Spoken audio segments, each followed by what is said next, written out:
মুর্শিদাবাদের রেজিনগরে হুমায়ুন কবিরের প্রস্তাবিত মসজিদের জন্য আপনারা দেখলেন কেউ দিয়েছেন অর্থ, কেউ দিয়েছেন গয়না, আর অর্থ সাহায্যের পাশাপাশি ইট সিমেন্টও দিচ্ছেন বহু মানুষ।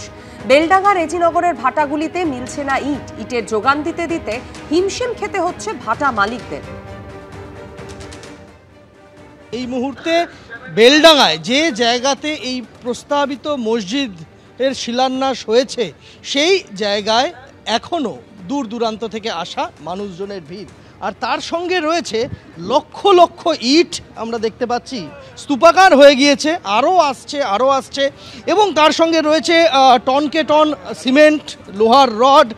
এইভাবেই যারা আসছেন তারা তাদের দান সামগ্রী এখানে দিয়ে যাচ্ছেন। এই ইট ভাটা থেকেই লাগাতার কাতারে কাতারে মানুষজন ইট কিনে নিয়ে গিয়ে দান করেছেন মসজিদ নির্মাণের জন্য, এবং আমরা দেখতে পাচ্ছি যে লাগাতার এখানে শ্রমিকরা কাজ করছেন। একেবারে ভোর রাত থেকে রাত 2টো থেকে কাজ শুরু হচ্ছে এবং সেই কাজ চলছে মাঝরাত পেরিয়ে গিয়ে। আমরা এখানে ইট দেবো মনে করছিলাম, ইটের কোনো ভাটায় ইট পাওয়া যাচ্ছে না। হ্যাঁ, কি বলছে ওরা বলছে ইট এখন নেই। একটা ভাটায় ফোন করলাম, তুকিপুরের ভাটায়, সে বলছে যে মোটামুটি 1 ঘন্টার মধ্যে আমাদের ইট উঠে যাবে, তাহলে আমরা পাঠাইতে পারি। কত চাইছে তারা? 10,000 টাকা দাম চাইছে ওরা। কটা ইট ভাটায় খোঁজ নিয়েছেন এখনো পর্যন্ত? হ্যাঁ, 4-5টা ভাটায় খোঁজ নিয়েছে। কি বলছে তারা? ও ইট নেই, সবাই বলছে ইট নেই। আমরা মোটামুটি ওই ফার্স্ট দিনকে 6 তারিখে আমরা 1,00,000 টাকার ইট বেচেছি। ওই 2টো একটা করে যাই হয়েছে বিক্রি, গাড়িও হয়েছে, বড় গাড়িও বিক্রি হয়েছে। আমরা 1,00,000। এদিকে ভরতপুরের সাসপেন্ডেড তৃণমূল বিধায়ক হুমায়ুন কবিরের পাশে কিন্তু দাঁড়িয়েছেন আরও একজন প্রাক্তন আইপিএস, যিনি ডেবরার তৃণমূল বিধায়ক, সেই হুমায়ুন কবির। বাবরি মসজিদের শিলান্যাসে সাসপেন্ডেড তৃণমূল নেতাকে সমর্থনই করেছেন ডেবরার তৃণমূল বিধায়ক। বাবরি মসজিদ নিয়ে মানুষের মধ্যে একটা আবেগ তৈরি হয়েছে, এমনটাই বলেছেন ডেবরার বিধায়ক। অনেকে কিন্তু তাকেও ফোন করেছেন, অনুদান দিতে চাইছেন, নাম বিভ্রাট কোথাও একটা হয়েছে, এমনটাই দাবি করছেন ডেবরার তৃণমূল বিধায়ক হুমায়ুন কবির। একটা তৈরি হয়েছে, এটা আমি বুঝতে পারছি। অ্যাকচুয়ালি আমি দেখেছি যারা ধর্মপ্রাণ মুসলিম তারা মসজিদের ব্যাপারে খুব সেন্সিটিভ। এটা দেখুন 33 বছর আগে বাবরি মসজিদ ভেঙে দিয়েছে, কিন্তু তারা কেউ ভোলেনি। হুমায়ুন কবির নামটা পেয়েছে বলেই ভুল করে আমার কাছে ফোনটা আসছে, আপনি ওই QR কোড দিন, নাহলে UPI নাম্বার দিন, আপনাকে টাকা ट्रांसफ़र करो, मैं भी शामिल होना चाहता हूँ। तो हमने ये हुजूर मैं नहीं हूँ और दूसरा कोई है, लेकिन मैं वो हुमायूं मैं नहीं हूँ। लास्ट এরকম বলছে যে आप पैसे ले लीजिए, देखो उनको तो पहचानते हैं ना, आप हमको दे दीजिए। আমিও पार्ट होते चाहिए, मैं भी हिस्सा होना चाहता हूँ, मदद करना चाहता हूँ, क्योंकि मस्जिद को तो मदद नहीं किया जाता, मैं उसका हिस्सा होना चाहता हूँ। उसको आप निर्माण कीजिए, उसको कंस्ट्रक्शन कीजिए, मैं उसका हिस्सा होना चाहता हूँ।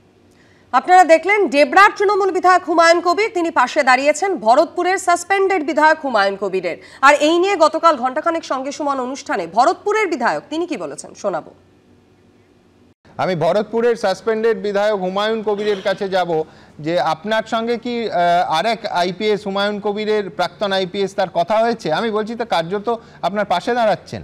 না, ওনার সঙ্গে আমার ইদানিং কোনো কথা হয়নি।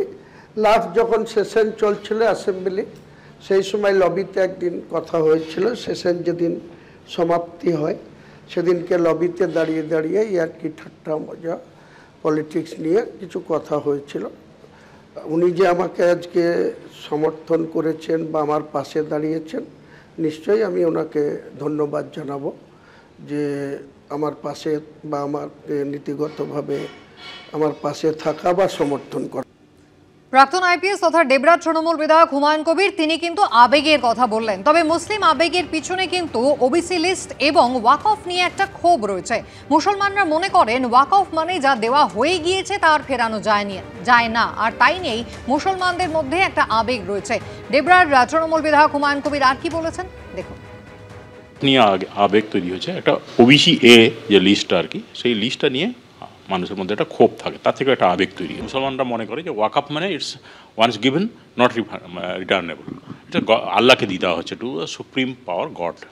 তো সেটা নিয়ে একটা মুসলমানদের আবেগ আছে, তো সেটা বাঙালিদের মধ্যে মনে হয় একটা আবেগ এখানকার মধ্যে ওয়েস্ট বেঙ্গলের মানুষের মধ্যে তৈরি হয়েছে। মুসলিমদের মন ভেঙে গেছে। এই সরকারকে আমরা মানে অন্ধ বিশ্বাস করেছি, আর অন্ধ বিশ্বাস করার জন্য কি আমাদের এত বড় শাস্তি পেতে হলো? মানুষ একটা ভাবছে এই সরকার আমার সঙ্গে বিশ্বাসঘাতক করলো, এই সরকার আমাদের সঙ্গে 2 নম্বরই করলো। 26-এর নির্বাচনে কি এর প্রভাব পড়বে? 100% পড়বে। আর এই প্রসঙ্গে মোহাম্মদ সেলিম বলছেন, আসলে সরকারের উপর থেকে বিশ্বাস হারিয়েছেন মানুষ। তাকে কেউ বিশ্বাস করবে? বিশ্বাসহীনতায় ভুগছে বিশেষত সংখ্যালঘু সম্প্রদায়ের মানুষ, কারণ তারা সিএনআরসির সময় দেখেছিল, ট্রিপল তালাকের সময় দেখেছে, বিলের সময়, ওবিসি এর সময় দেখেছে, ওয়াকফ নিয়ে দেখছে, এসআইআর নিয়ে দেখছে। এটা হচ্ছে গাছে তুলে দিয়ে আর মই কেড়ে। এবিপি আনন্দ, এগিয়ে থাকে, এগিয়ে রাখে।